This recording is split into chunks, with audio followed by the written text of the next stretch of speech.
गाडीतच टाकायचं. कंपोस्टिंगचं काय म्हणत होतं? कंपोस्टिंग लय सोपं आहे, लय सोपं आहे. हा सांगा जरा पोरांना कसं करायचं. बरं, माठ आहे का माठ? आहे ना माठ. माठ द्या. जागा मावशी. मी काय मत काय हो काय अहो पाण्याचा माठ.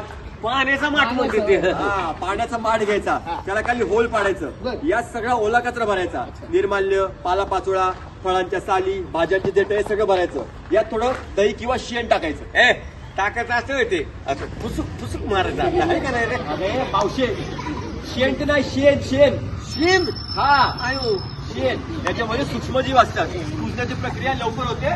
म्हणून बरोबर 40 ते 60 दिवसात तुमचं कंपोस्ट खत तयार. तुम्ही झाडांना वापरू शकता. एवढा मोठा फायदा करता.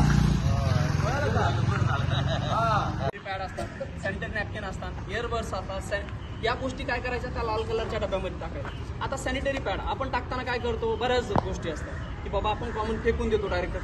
त्यामध्ये न टाकता माझं म्हणणं काय, ज्या वेळेस आपल्या घरचे कुणीही यूज करत असताना, आपण एज्युकेटेड आहे, आपण शाळेमध्ये जातो, आपल्याला सगळ्या गोष्टी समजतात, वाईट काय चांगलं काय, बरोबर आहे. त्यावेळेस काय करायचं माहिती आहे का, सॅनिटरी पॅड असेल तर एक कागद ज्यावेळेस घेणार त्याच्यामध्ये रॅप करायचं.